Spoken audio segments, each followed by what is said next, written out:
Hello everyone, welcome to study IQ. और study IQ के इस वीडियो में हम डिस्कस करेंगे असम सिविल सर्विसेज के लिए हमारे जनरल स्टडीज़ एमसीक्यूज़, और हम डिस्कस करेंगे आज सेट नंबर 1।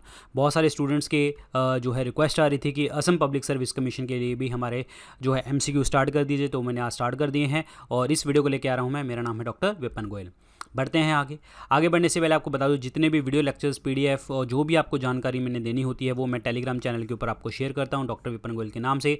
यहाँ पे मेरे साथ जो है 1,35,000 प्लस बच्चे जुड़े हुए हैं, तो आप भी आके जुड़ सकते हैं। और इंस्टाग्राम और फेसबुक के ऊपर भी आप मुझे फॉलो कर सकते हैं। मेरे 2 पेड कोर्सेज आते हैं। The one is the 10,000 MCQ course. जैसे आज हम डिस्कस करेंगे एमसीक्यूज़, ऐसे ही हमने चैप्टर वाइज टॉपिक वाइज यहाँ पे एमसीक्यू डिस्कस किए हैं डिटेल में।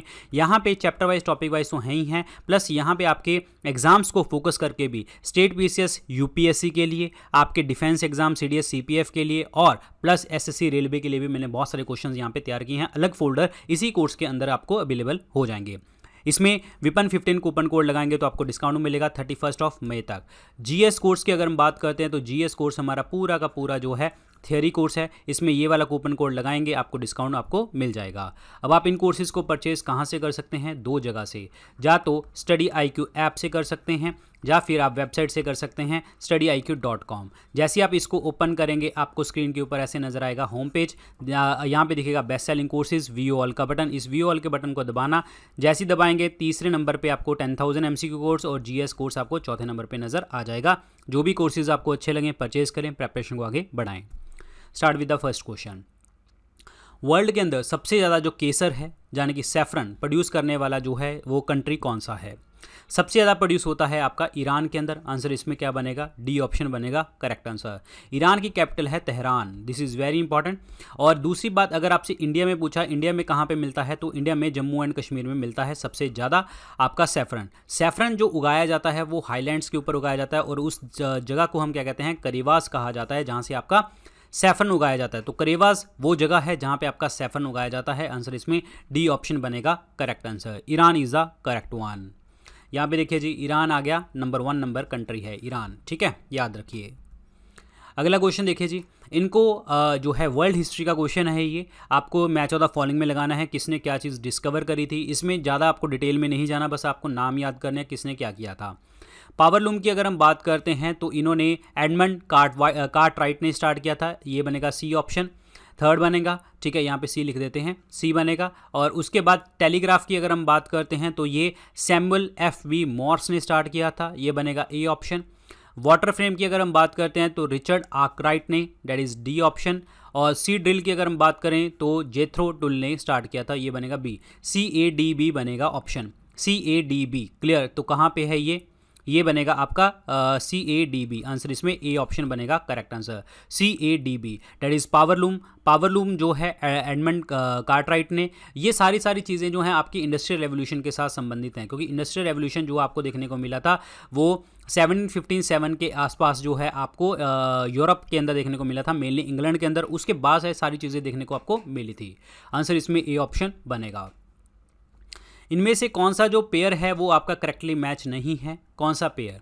यहाँ पे लिखे हुए हैं पार्ट्स ऑफ द कॉन्स्टिट्यूशन, यहाँ पे उसकी provisions. Parts of the constitution में पार्ट सेकंड जो है सिटीजनशिप के लिए है, ये आपका बिल्कुल सही पार्ट है।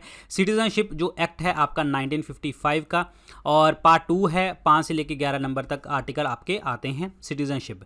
और सिटीजनशिप का कॉन्सेप्ट हमने कहाँ से लिया था? ब्रिटेन कॉन्स्टिट्यूशन से हमने लिया है।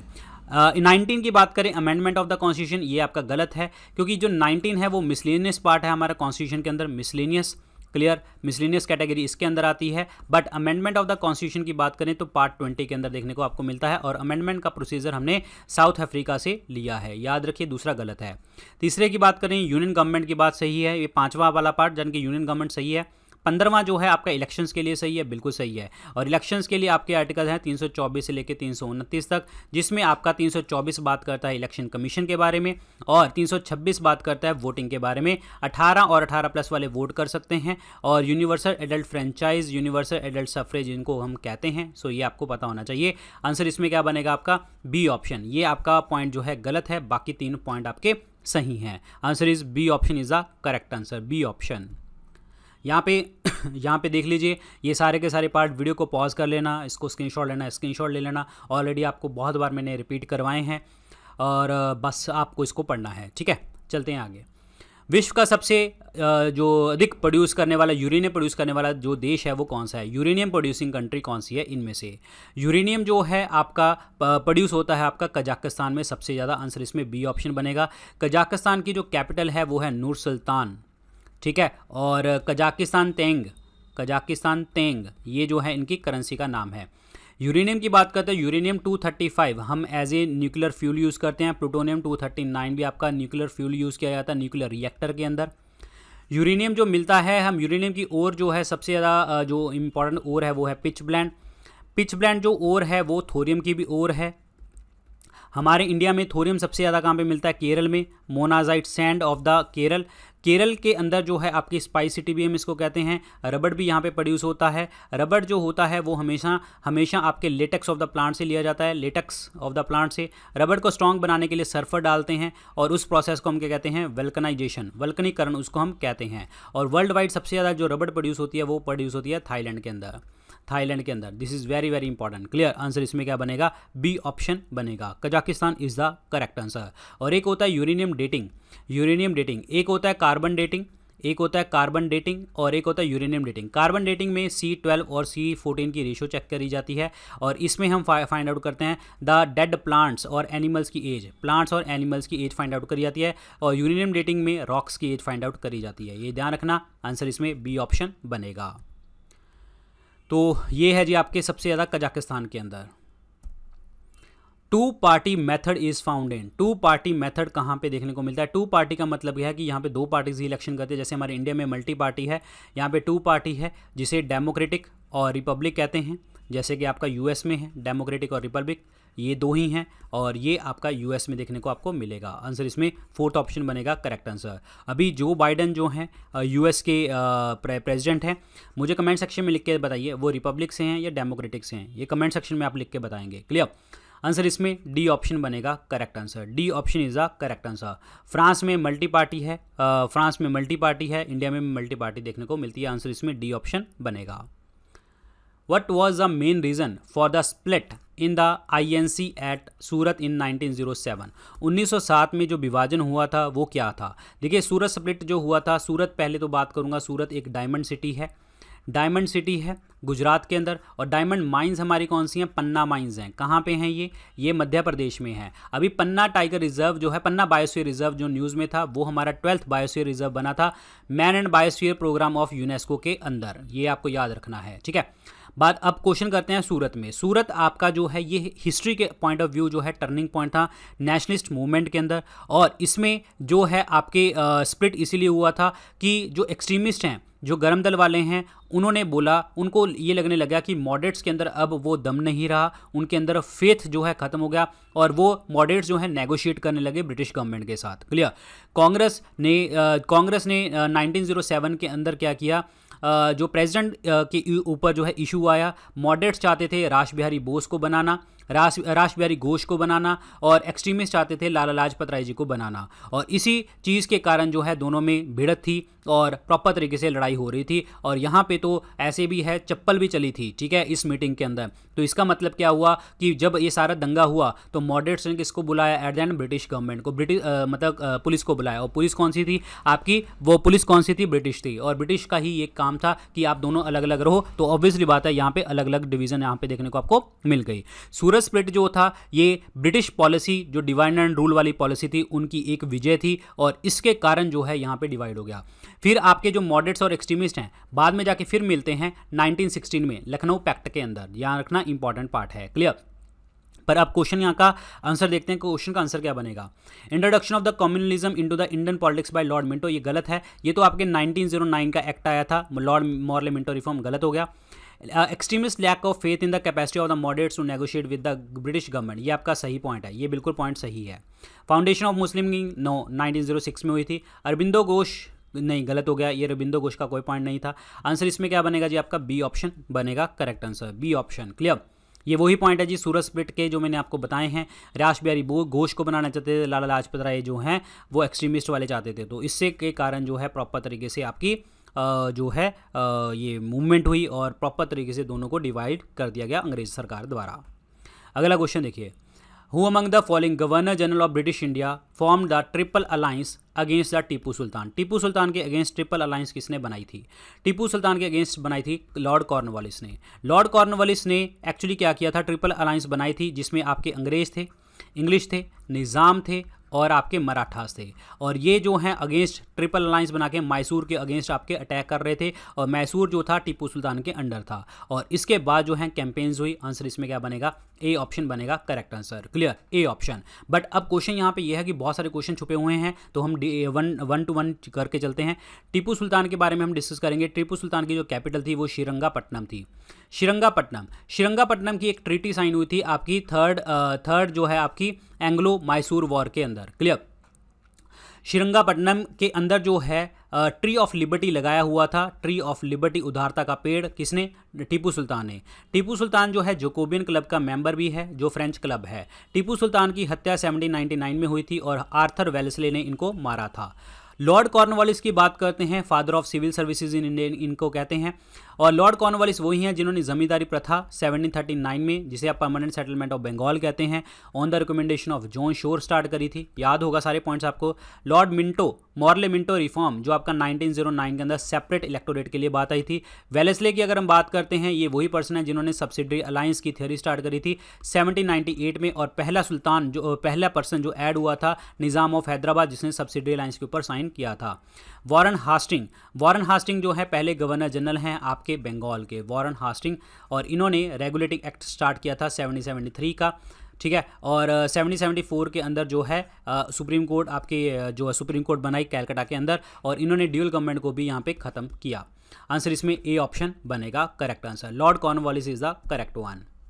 अगला देखिए जी, the process of providing alternate land to community displaced by man made project is called. मतलब क्या हो गया कि कम्युनिटी को डिस्प्लेस कर दिया, कोई प्रोजेक्ट लगा आपका और उसको अल्टरनेट लैंड दे दी। मतलब एक जगह पे आप सेटल थे, इस पे आपको कंपनी को, जब देश को अपना कोई प्रोजेक्ट लगाना पड़ा, यहाँ के लोगों को दूसरी जगह पे आपने जगह दे दी, सारे घर बना के दे दिए। और इस प्रोसेस को आप क्या कहते हैं? डेट इज कॉल्ड रीसेटलमेंट, इसको कहा जाता है। रीसेटलमेंट इसको हम कहते हैं। डिसेंट्रलाइजेशन का मतलब क्या होता है? डिसेंट्रलाइजेशन ऑफ पावर्स की अगर हम बात करें तो इसका मतलब क्या है? हायर टू लोअर पावर आपको देखने को मिलती है। जैसे आपका फेडरल गवर्नमेंट होती है, फेडरल गवर्नमेंट का मतलब क्या होता है? Decentralisation of power, division of power. Centre state और लोकल गवर्नमेंट के पास आपकी पावर देखने को मिलती हैं। डिस्प्लेसमेंट की अगर हम बात करते हैं तो डिस्प्लेसमेंट वो पार्ट होता है कि एक जगह से उठ के आप कहीं और दूर जगह पे डिस्प्लेस कर दिए गए हैं। रिहेबिलिटेशन का मतलब ये होता है कि जो आपकी चीज़ें खराब हो गई थी, जिस एरिया पे आप रहते थे, उसको आपने दोबारा से रिस्टोर किया, that is called rehabilitation.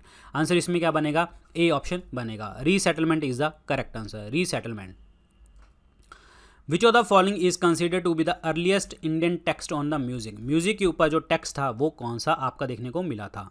Music के ऊपर जो टेक्स्ट था वो था सामवेद। आंसर इसमें सी ऑप्शन बनेगा करेक्ट आंसर। सामवेद की बात करें तो ये मेलोडीज के लिए है, और इसका जो आपका उपवेद है उसको हम क्या कहते हैं? गंधर्व वेद। गंधर्व वेद भी इसको हम कहते हैं, गंधर्व वेद। क्लियर, और ये भी म्यूजिक के लिए बात करता है। आंसर इसमें सी ऑप्शन बनेगा।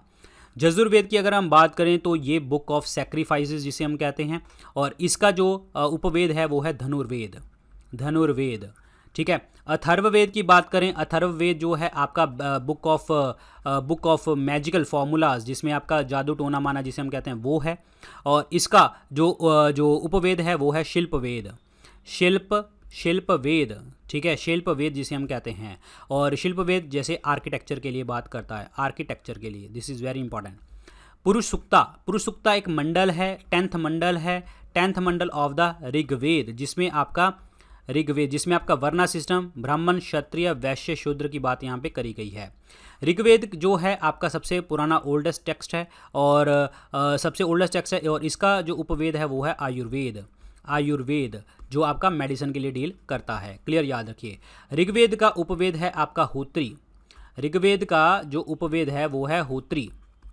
ऋग्वेद को पढ़ने वाला पंडित है होत्री, और उसके बाद जो है सामवेद को उद्गात्री। ठीक है, और यजुर्वेद को अध्वर्यु। ये पढ़ने वाले पंडित हैं, ये अध्वर्यु, ये याद रखना है आपको। आंसर इसमें सी ऑप्शन बनेगा। Samaveda is the correct answer. ये है जी सामवेद।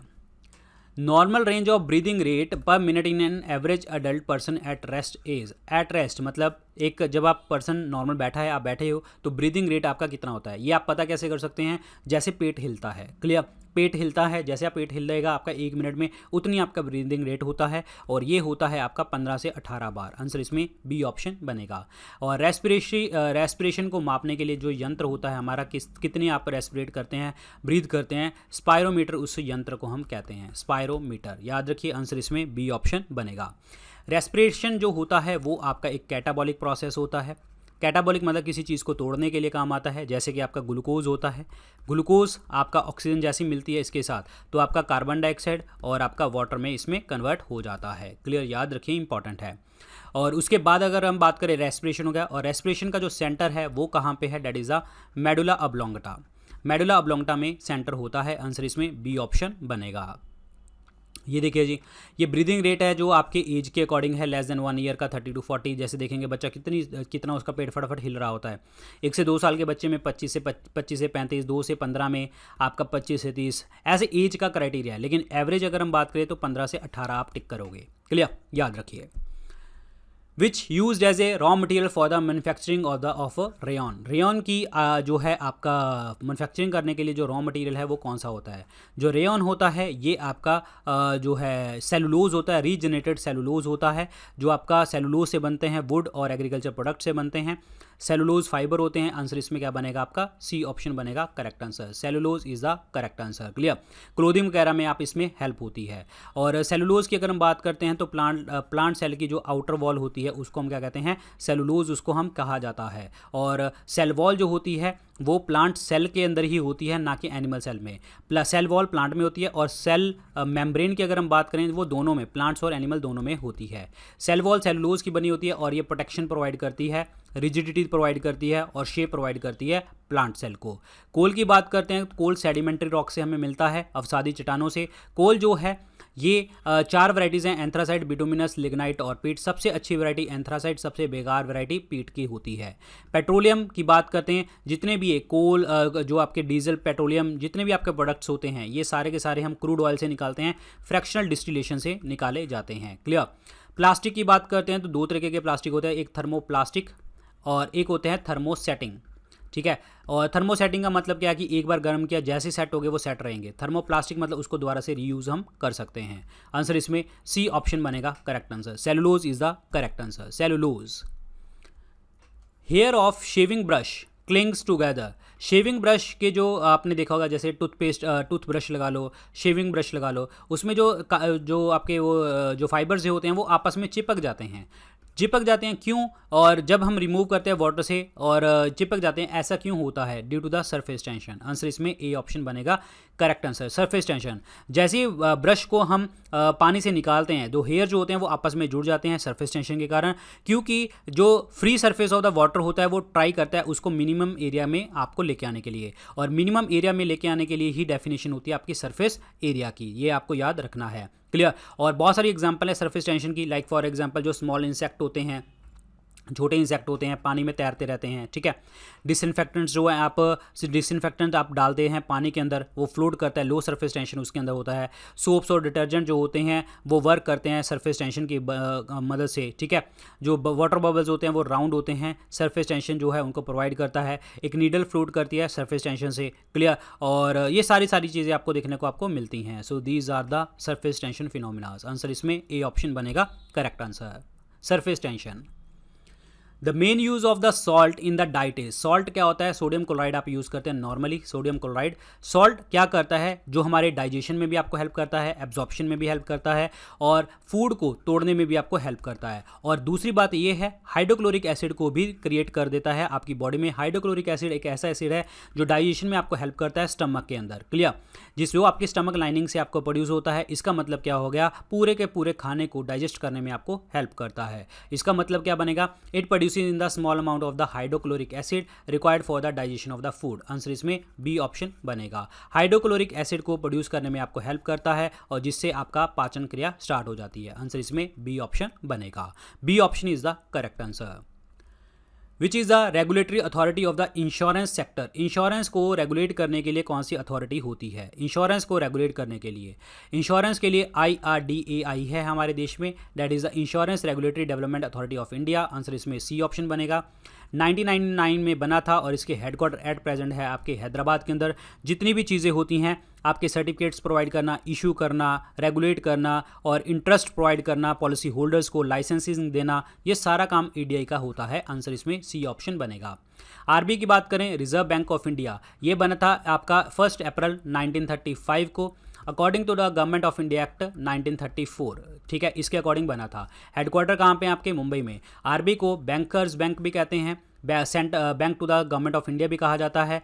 फॉरेन एक्सचेंज रिजर्व यहाँ पे होता है और जितनी भी आपकी मॉनेटरी पॉलिसी होती है रेगुलेट करते हैं। मॉनेटरी पॉलिसी के ऑब्जेक्टिव दो ही होते हैं, एक प्राइस स्टेबलाइजेशन, इन्फ्लेशन कंट्रोल, और दूसरा प्राइस स्टेबल करना, इन्फ्लेशन कंट्रोल करना और इकोनॉमिक ग्रोथ करना।